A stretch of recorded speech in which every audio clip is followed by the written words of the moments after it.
ride with me in my foul life. What's going on, everybody? Chad Belding here with the Foul Life Podcast. This is another edition of Eukanuba Duck Dog Series. We're joined by our good friend Mossy Pond Retrievers founder and owner Brad Arington in Patterson, Georgia. We had a little bit of a technical difficulty at the beginning of the podcast. You're going to be skipped out on a couple of the words that Brad's laying down.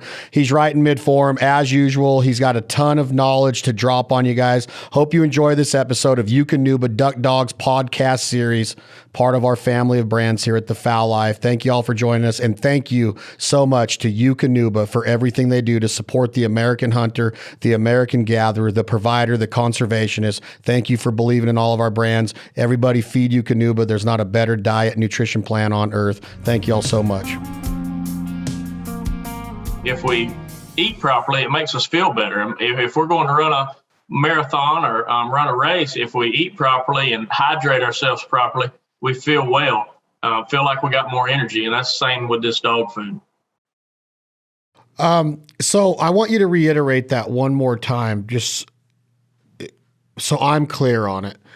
If I have a new dog or a new dog owner comes to me and says, I want to try Eukanuba, you've talked me into it. I've been feeding this brand of food for 4 years. My dog's 5 years old or going on 5 years old. You're saying that in that bowl that night, you're going to feed 70% the food that they're existing on, that they've been on, and 30% Eukanuba for 2 days. The next 2 days, you're going to feed 50% the food they've been on, 50% Eukanuba. Take it from there. So that's 50-50.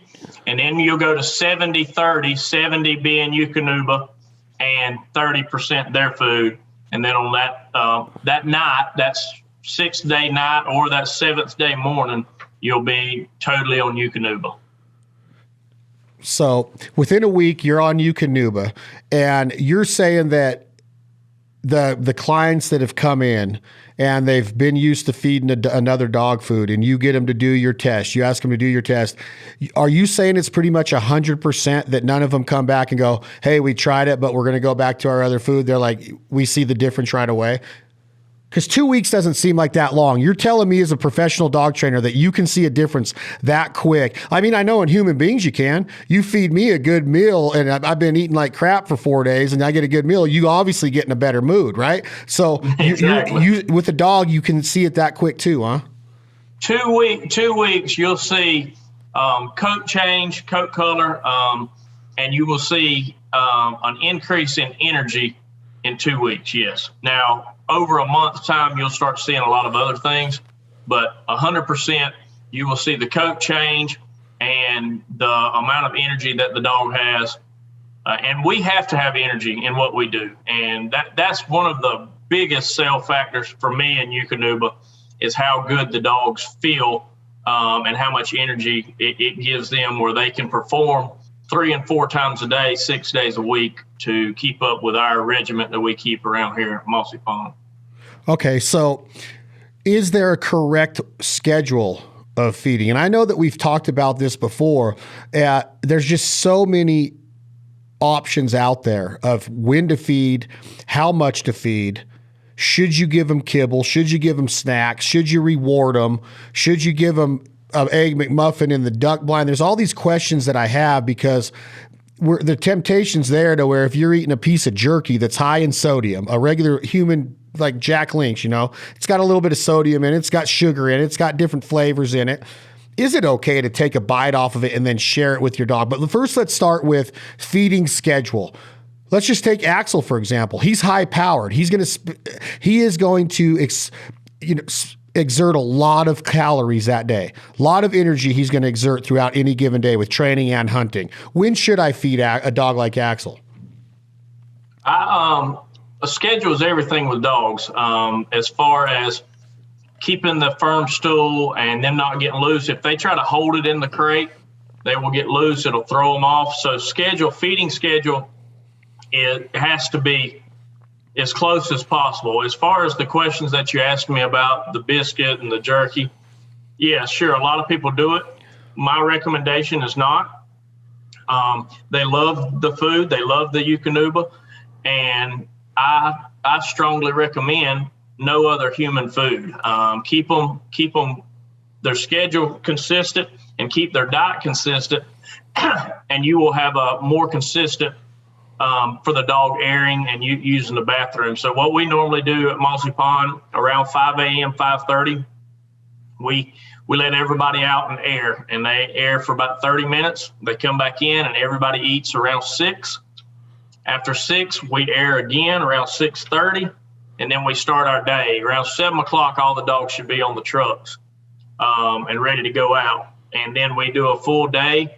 And, of course, while they're running, working, and exercising, and they won't need to eat all day unless it's a dog that is light. There are some dogs that are light and need more dog food to build them up. At that point, I will give them snacks of Eukanuba, the same dog food that they eat throughout the day. I always feed with water to make sure some of these dogs don't take time to make themselves hydrate and drink. So I always feed the kibble with water. So if a dog's light or he needs more energy or more calories because he's going on a big hunt or because we're at a field trial that he's going to have to run 4 and 5 series a day, a double header or something, yeah, I'll give them some snacks, but the snacks are their Eukanuba Premium Performance 30/20 Sport. That's what we feed all of our dogs in competition and our hunting dogs.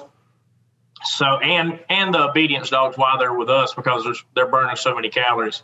But I feed them morning and night, and then after, if I have to give anybody lunch, then that night when we get back around 7 or 8, after we get in and we put them in their runs, then we feed them, and then we have a crew that comes in and airs everybody between 9, 9:30 or 10. And if we do it this way, keep it on a strict schedule, we have nobody to mess up. Even the dogs that are just coming in, within 2 or 3 days, nobody messes up our kennel runs. I know what you mean by messes up the kennel runs. So I've also heard theories of feeding once a day. Do you have experience in this? And is it, go ahead. Sorry. No, a lot of people do. Some people, I don't want a heavy amount of food on a dog's gut right before he runs. So when we feed, we're feeding, like I said, around 6:30, and we're putting them on the trucks at 7. Probably the first bumper will go down around 8. That's still a good hour and a half, 2 hours for that dog to start digesting. And, typically you're only feeding about a cup of food in the morning. You're heavier. You might feed a little bit more. You're going to feed a little heavier in the evening. So for even my big males, you're going to give them a cup in the morning, and then that night I would give them, maybe a cup and a half to 2 cups. And like I said, on this Premium Performance 30/20 Sport, they don't need a bunch of food to maintain the weight. The hardest thing when I first got on this food was to understand they didn't need as much as the competitive brands. So, but a cup in the morning and then a cup and a half at night is excellent. So the guys that argue the fact that they want to feed 2.5 cups at night, the only way that they could argue that is they don't want to feed before they work. But we have never had a problem with bloat or torsion with feeding only a cup and then working them after that, after a 2-hour digestive period. Now, granted, you feed and then you work within 20 or 30 minutes. Yes, that's wrong. You shouldn't do that. When you talk about the difference in coat with the Eukanuba nutrition plan and diet, and we're talking, the performance, the sport performance right now, give me an idea of the coat and what you're referring to of the changes that you've seen and what a healthy coat should be. I talk a lot about, the color of it. It's just like a duck. When you first kill a duck and you have him and the water's beating up on his back and that water's running off, that's what we want in our dogs. That's going to keep them where they feel like they're dry. When they come in and they're in the pit blind with us or in the skid blind, you want them to feel like, they're dry. Well, with a good food that makes that coat good and silky, then that water just beads up and runs off. I mean, I can pour a cup of water on a freshly killed duck, And I can also pour a cup of water on my dogs that feed our feed, and it'll just beat up and roll off. Well, if you take a duck and, after he gets old, or if you train with him, or he's got in the mud throughout the morning while you're hunting, those feathers, they lose that, where that water will beat up. Well, these dogs on other brand dog foods does the same thing. And what we want is that keeps your dog dry. When he's in and out of the duck blind, it repels the water just like a duck's back. And and the color, we don't want that. A lot of chocolates, they will get more dull than the black and the yellows, but you will have that dull color or in a chassis. But on this food, you don't have that. I mean, these dogs, we got 120 dogs in the kennel right now, and you could walk through there. Anybody that's been with me over two or 3 weeks, I mean, their coat is shiny as can be and will repel the water just like a duck's back. And when you start talking about your theory there at Mossy Pond about a happy dog, a sad dog, you can see signs of a sad dog when he's not around his owner, or he isn't around, the fun, or dogs get FOMO just like human beings do. But talk to me a little bit about personality and disposition, Brad Arington, Mossy Pond Retrievers, and the differences you've seen in that. Like you want dogs to be happy, fired up to train every day. When I walk through your kennel, I see him just jumping at the fences trying to get out. Talk to me a little bit about personality and disposition. Well, what we talk about all the time is healthcare comes first, which results back into a good diet. And but second is their attitude. Attitude. And attitude can only drop from one of two things. Either too much pressure, the dog's not having fun, or either the dog doesn't feel well. And dog food comes into that number two as well. Our third thing is training, but healthcare has a lot to do with the dog food. Our number two is attitude, and attitude, if the dog doesn't feel well, doesn't feel like an athlete, he's not going to want to get up and do those reps. And of course, on our side, we have to make that dog happy. We have to make him tick. What makes each dog in there tick? Some dogs, they get cones in the morning. They get tennis balls. Some dogs, they get extra pigeons, extra ducks throughout the day. Whatever makes that dog tick, whatever makes him happy. Some of them, they just like to be loved on. They like us to get out there in the hayfield, sit down with them and love on them. And most all dogs like a little bit of all of that, but each dog has something that really makes them tick. I have some great field trial dogs. He could care less if I ever pet him again in his life. I mean, he likes me to tell him good boy when he comes back and brag on him. But as far as me laying down in the hayfield and rolling around with him, he could care less. He'll go sit over by himself. As opposed to some of the other dogs, a lot of our Goldens that we train, they want that affectionate. They want me to love on them and roll around with them. Where some of those big, strong-willed field trial labs, there's one thing on their mind. They want that duck. So, to get that attitude up, and that's what I pride our business on.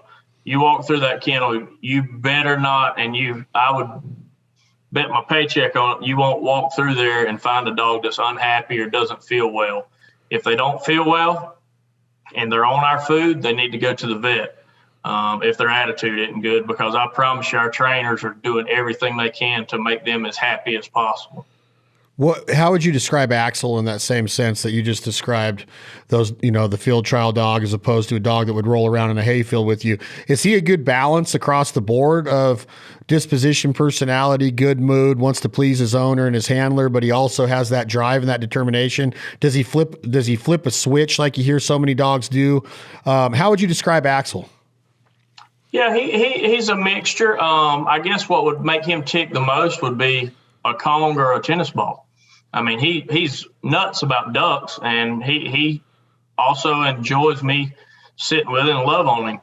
But if I was sitting by your pool and and I had a Kong or a tennis ball, he'd rather go play with that Kong or tennis ball than sit there up under my arm and just lick me in the face and me love on him.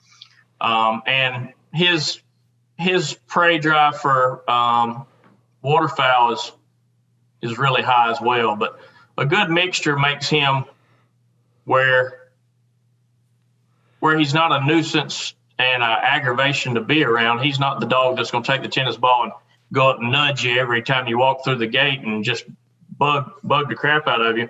He's also going to love on you. And when he sits in the duck blind, if you were in the duck blind calling on the duck call, he would be looking to the sky. He wouldn't be looking to the tennis ball. So yes, he's a mixture. Yeah, I would describe it the same way. And where's he at right now? What have you seen? We dropped him off in March when we got down there and chased some turkeys with you before we headed to Tennessee. So he's been with you, let's just say all of April, May, June, July, August, September. He's been with you almost 6 full months. I'll get him back in a couple weeks in October when you come out here. What has he been going through? What reports have you been getting from Clark and Lee? And are you happy with where he's at right now? Man, Axel, he was what we call a finished dog last year, but there's always stuff to improve on. We taught him a lot of cool new things, where to in the boat, instead of walking up and down the boat, where to place in the boat, where to ride in the boat. He's just advanced how good he is on poison birds, how good he is on running a blind. He doesn't second guess you. He trusts you. His hunt pattern, we got it a lot better. A lot of that's just came from maturity from him. But he's getting into those glory years, the best years. I always tell my customers, everybody thinks, well, a 3-year-old's, that's his best years, a 4-year-old. But most of their best years are 6, 7, and 8. So he's hunted for 2 seasons now. This year right here is really going to be fun for you and fun for Axel. He's at the age now you don't have to worry about breaking. You don't have to worry about silly stuff that he would have done at a younger age. He's getting where now you head shoot one in the decoys, a duck, and you got to run a blind past it and go get a cripple. He's gonna honor that and go and get that cripple for you and be the conservationist tool that we breed him for and we train him for and do his job. So he's not going to second guess you and want to get the bird in the decoys. He's going to listen to you and go get the cripple. As a whole, in your experience, are there as many good female lab hunting situation now as there are males? Is it just a kind of a preference to the guy or the girl that's buying a dog? Or would you have some say in that? Like, hey, I think you ought to go with a male and here's why. Or a female is going to give you this and here's why. Are females as good a hunters as males? And I'm not trying to sound like there's a big issue here. I just never have hunted over a lot of females. I'm asking your opinion on it. Yes. Excuse me. There's a lot of great females out there and a lot of great males. I don't think one outweighs the other. It's just like more of our competitive dogs that run the SRS, run the Grand, and run Master Nationals. I think we're pretty much equal across the board, males to females. And there are some things that can be different with them, but they're both really, I've had really good of both and I've had really bad of both. So it's, is it safe to say that females, let me ask you this just straight up. You talked about that dog that'll go through a wall for you, that just, will go tackle a Canada goose if he's crippled, obviously being careful with being a handler. You have to choose the birds that you do send a dog on because there is a chance for injury. But will a female run through a wall for you? Have you seen an aggressive female that is just like lights out like some of the males I've hunted over? Oh, definitely. You could get a really burly, strong-willed male, and of course he's going to be a little bit stronger in that department. But I've had some tough, roughneck females as well. So everybody's, good trainers and amateurs that know what they're talking about. You're always looking for that B model dog, a lot like what Axel is. a dog that can, have enough horsepower, even if we got a sheet of ice out there and we have to pick up 50 ducks because we got a large group of guys. But when you go back to camp, they can hang around camp and not be aggravating, and can hang out with you and be sociable where you don't have to lock them in your kennel.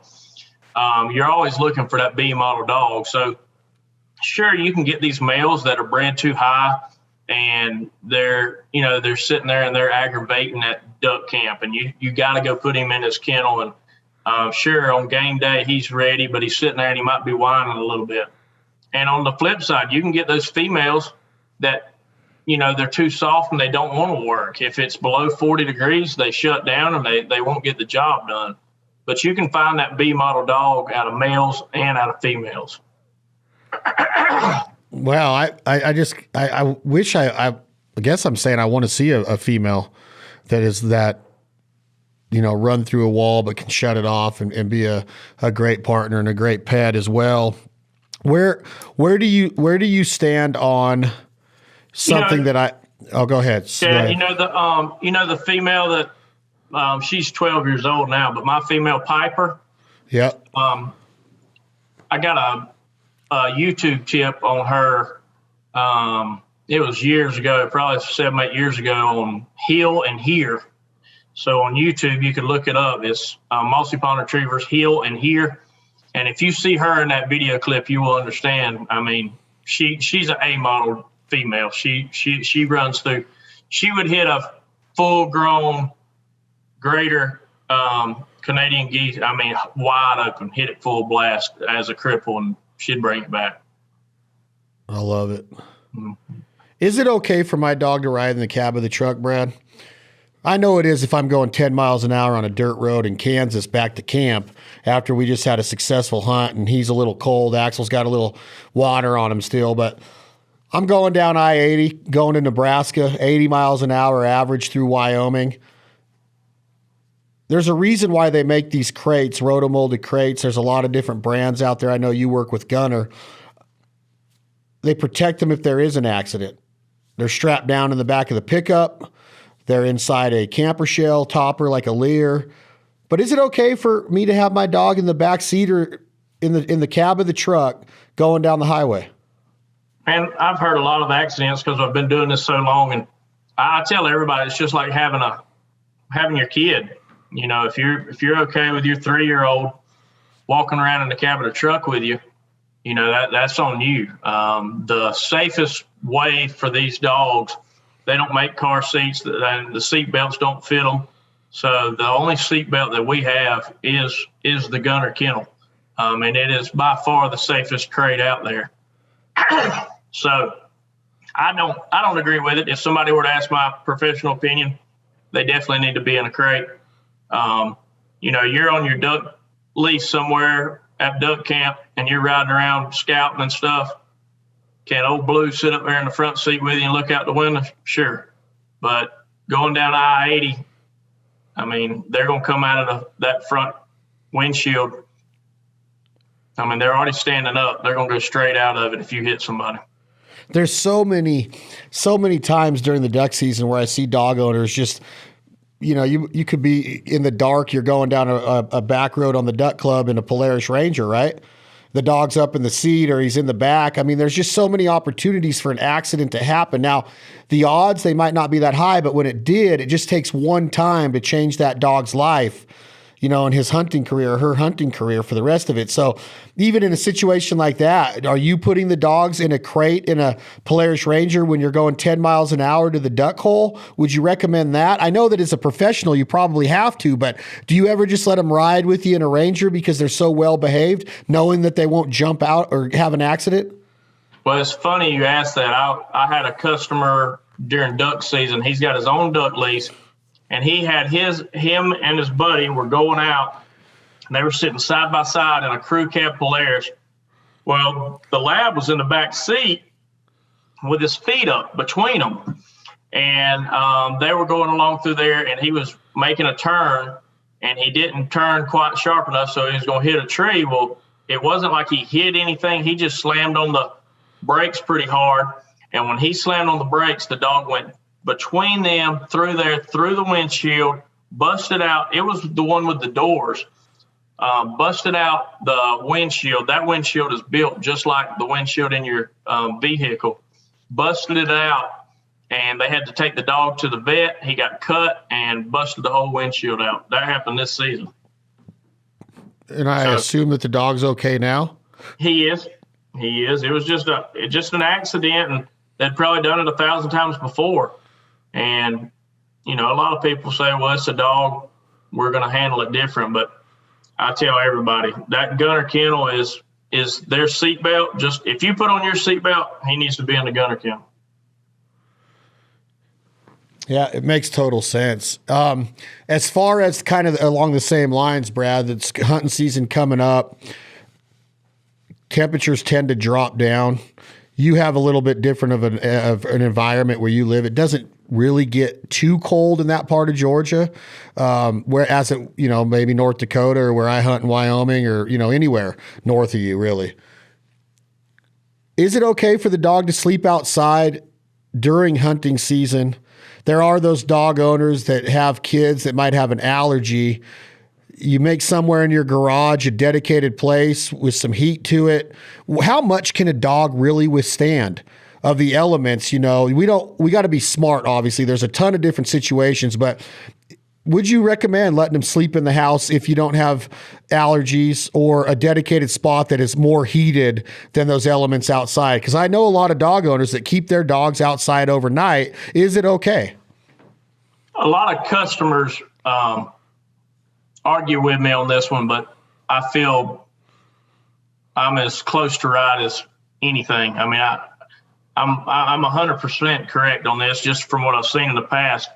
Dogs definitely acclimate to where they stay and the elements that they endure every day. So if it's 30 degrees outside and you live in Arkansas and you keep your dog in the heater, whether it's in the garage or inside, at 75 degrees, and that's where he lives, that's where he stays. He just goes out to use the bathroom, but he stays inside. And the guy down the road, he has him in a kennel that he can go in and out, but that kennel, and maybe it has a little heat lamp, but it's going to keep that dog at around 50 degrees. Most all of your field breeds are built, like Labs and Goldens and Chessies, they're built for cold weather. That's where they came from. That's where the breed came from. So 50 degree weather is perfect for them. That's like our 75. But when you acclimate that dog to a 45, 50 degree environment where he sleeps and where he hangs out throughout the day, he is going to perform better in those colder elements when you go out duck hunting than the dog that sleeps inside in the 75 degree weather. I'm 100% sold on it. I'm sure of it. And right the opposite in the summer, that dog that sleeps inside and hangs out down here in Georgia, and he's in that 70 degree house all the time. And then you go out in September on a dove hunt and it's 99 degrees, 100 degrees during dove season. That dog can't stand it. He can't pick up two birds. But these dogs in our kennel that, we have fans blowing and it's probably 85, we have thermometers all over our kennels and in our crates and in our dog rigs, but it's going to stay around 85, 88 all the time. And that's where that dog hangs out and that's where he stays. When he goes out on those dove days, if he's in shape, I mean, he can hang in there as long as he's getting enough water and we're cooling him down after every retrieve. I mean, he can withstand the elements a lot better. So dogs definitely acclimate themselves. Humans do not. Dogs definitely acclimate themselves to the conditions that they live in. Yeah, it's kind of their ancestors or part of the dog family, the wolf and the coyote. I mean, they never get to come inside. I mean, I know it's a totally different animal, but you said, where the breeds come from, in different parts of, Iceland and places where it never really, Russia and places where there's always snow on the ground pretty much. And they do have real winters there. I think a lot of dogs tend to get coddled too much. And I think that we do that to them because we think they need it, when in reality, they're probably thinking like, man, y'all are too much. This is nuts. I need to be in 50 degrees. I don't need to be in a 78 degree house every night. And I like what you said about the next morning you go out, it could be a shock to their body almost. I mean, we get to go, make sure that we're in a heated truck, and we do put these new jackets on and these insulated waders and bibs and boots and socks and thermal underwear and long johns and stuff. We have an opportunity to never really get cold. Well, if that dog goes from 80 degrees in the house and then is just shocked jumping in that water, it's probably not good for his or her system on a daily basis. It's definitely not. And it's definitely night and day different from the guys that I go out with that they keep their dogs inside, from the guys that I go out with that have, and I'm not saying not bring your dog in, but he needs to have that balance of being out in the weather elements that he's going to be hunting in. Yeah, I agree 100%. On a daily basis. What do you tell people as far as the amount of work for a dog? Are there signs that we could see? I know that, in the summertime, you do your training early, you do it later in the evening. We don't want heat exhaustion. We don't want a ton of dehydration. We don't want tongues wagging all the time. Sometimes, most of the time, it's all about quality over quantity. But on a duck hunt where it's one of those days where it's retrieve after retrieve after retrieve, are you looking for signs? Do you just get to know your dog and your instincts take over, like when enough is enough? Or is there a time to shut it down during that hunt? You and I have had situations and experiences where we've chosen not to send a dog on a retrieve because of the temperature of the water, the wind chill in the air, and that dog being acclimated. It was time to just call it. He'd had enough. Pride comes into effect here. As a dog owner and handler, what do you tell your clients, Brad, when they leave? Like, hey, 40 retrieves is good in a day. These are or do you just give them signs to watch for? Yeah, I was always told, as my mentors trained me on how to train dogs and stuff, the difference between a good trainer and a great trainer is a trainer that can read the dog and know what he needs, what he doesn't need, when he needs it, and when he doesn't need it. So, and I tell my customers that, my owners, the same thing.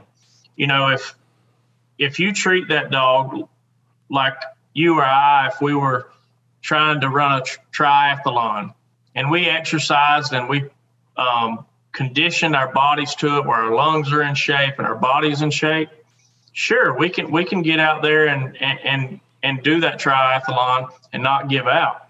But the guy that sits in the office and doesn't have the opportunity to work for stuff like that and work at it, if he goes out and tries to run a triathlon, I mean, he might kill himself. He might be in the hospital. Well, it's the same for these dogs. And if they're not acclimated to the weather elements, if they're not conditioned, if they don't have their lungs built up, if they're not in shape, if they're not fit, those dogs can't endure the day if it's strenuous, like you're talking about. But there's some dogs, and you just got to read that dog. If he's having fun and he's looking good and his tongue he's not overheating and his body temperature hasn't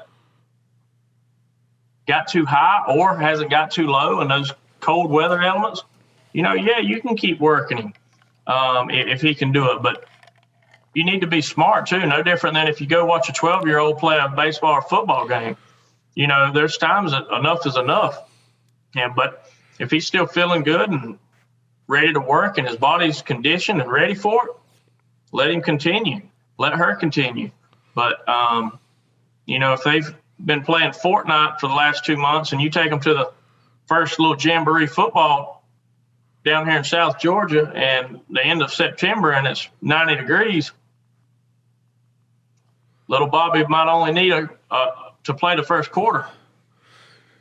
Yeah, I like the comparisons between what we do as humans and I liked having hints of, what to know and what to do and how to prepare and what to look for. Because I said it on a podcast the other day of how I want to become a better dog handler. I want to take pride in it. I feel like I can call a duck pretty good.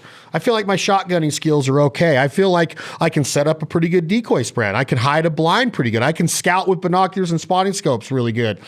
But the next level of the game now is being confident to step out and have all of this knowledge and so much pride in that blind retrieve and that triple or the quad, being picked up by Axel or Duff this year.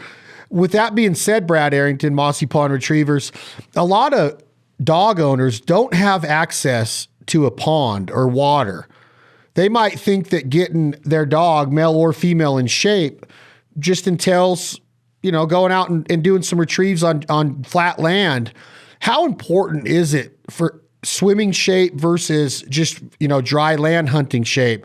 There's things like drop tail that you've educated me on. You could talk about that a little bit, but how important is swimming shape as opposed to just, getting your dog ready in the dog days of summer, like August and September before you get on your first hunt? I would assume that swimming is just as important as running them on a daily basis. Yeah. We actually like to swim them more so than running them. It's less painful on their joints. It isn't banging. And it's just like us. Swimming's one of the most, the best sports to keep you in shape. And it definitely is with the dogs as well. So conditioning, just like I go back and I tell you about the number one thing is healthcare. Well, dog food comes into play. Well, keeping that dog in shape and keeping him used to the elements that he's going to be performing in, that goes along in that same category. So if you're not conditioning your dog and getting him ready and exercising him on a day-to-day basis, you need to be very wise and very smart on how much you hunt him and in the beginning of the season.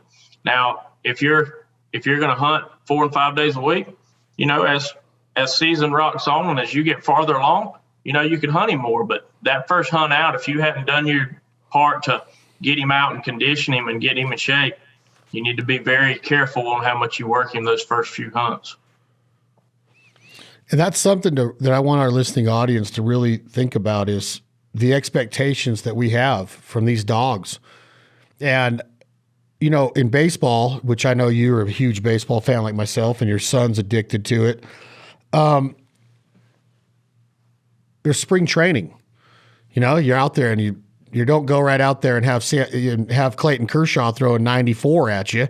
He takes his time. He's throwing long toss. He's running poles. He's doing drills. The hitters are getting in shape. The infielders, the catchers. It's a process, a 45-day process, almost a 2-month process before opening day. In April, where, now they got to be, but even at opening day, they're not where they are at the 80 game mark.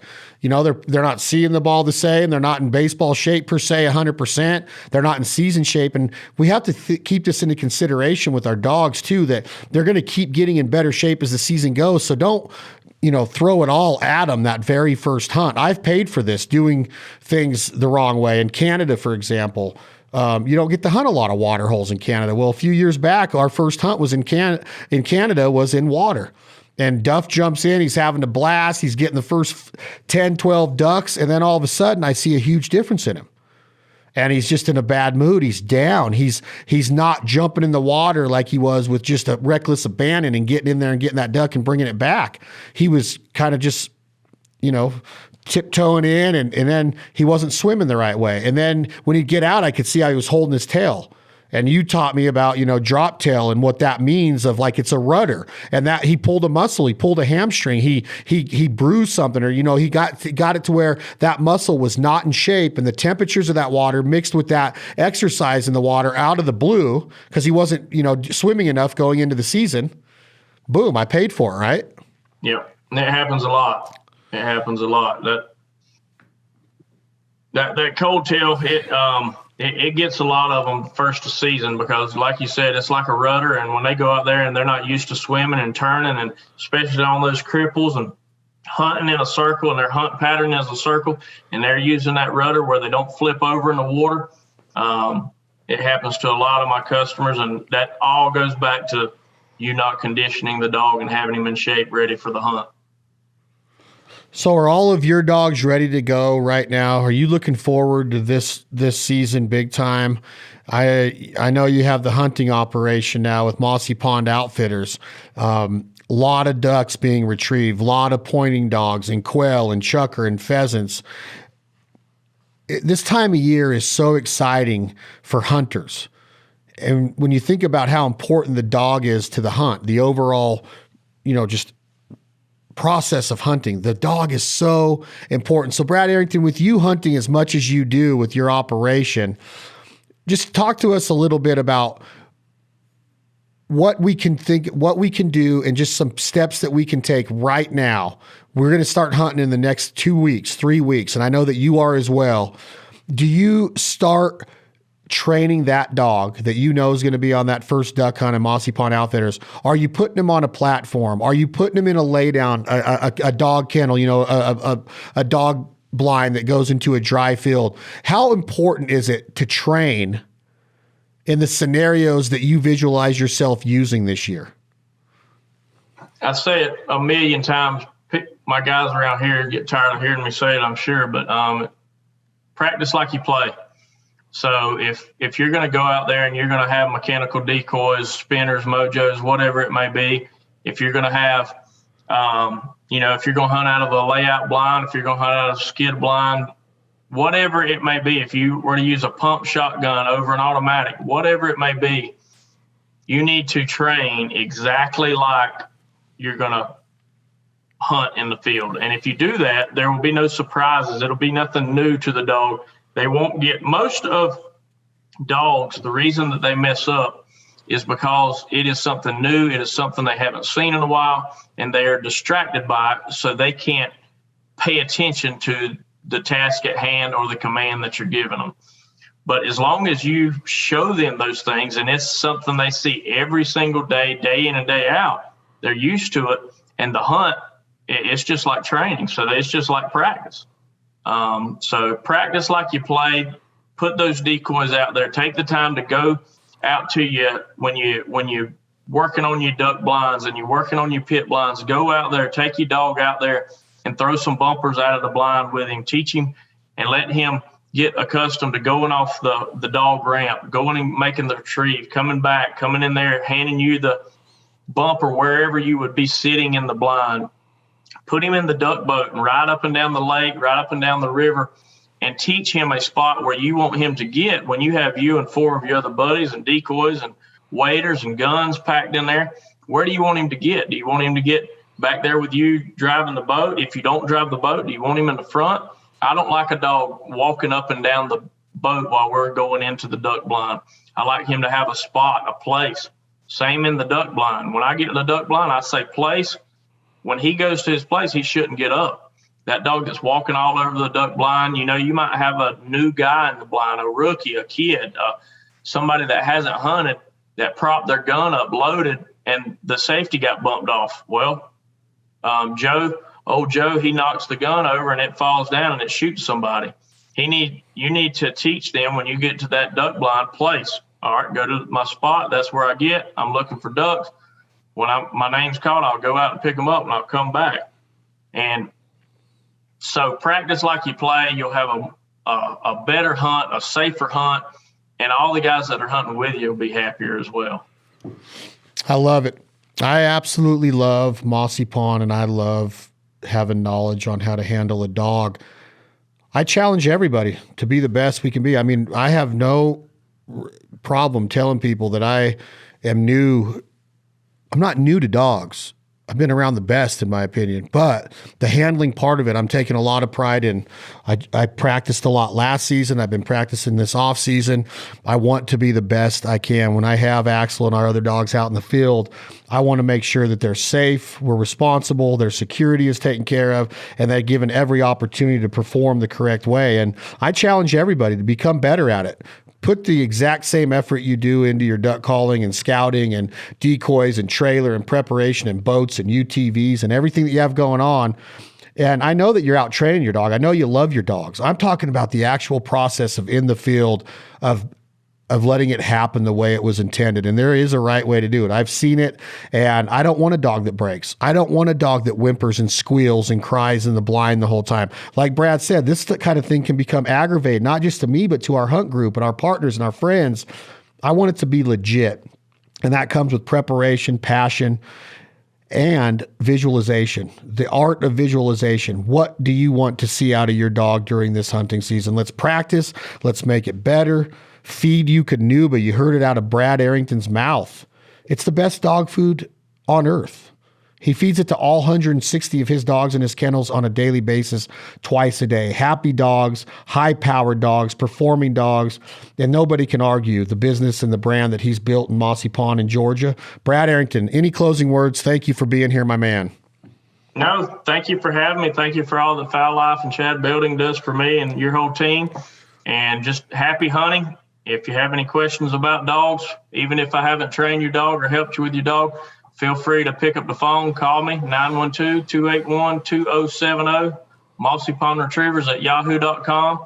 Pick up the phone, any questions about Eukanuba, and you give me a call, and I'll help you as much as I possibly can. Thank you. Thank you to all that Eukanuba does for me and my business and my dogs, keeping us performing at the highest level there is, and that's it, man. Thank you so much for having me. Thank you, Brad. Thank you, Eukanuba. That's another episode of the Fowl Life Podcast, Eukanuba Duck Dog Series. Thank you all so much. Feed Eukanuba. Thank you for continuing to support the partners and sponsors that support us. If you have any questions or want to reach us, info@thefowllifetv.com. You can find us at thefowllife.com and on Instagram and Facebook at The Fowl Life TV. Thank you very much. Tom, Jake, hit that button. This is 2 a.m. Logic. The song is called My Fowl Life.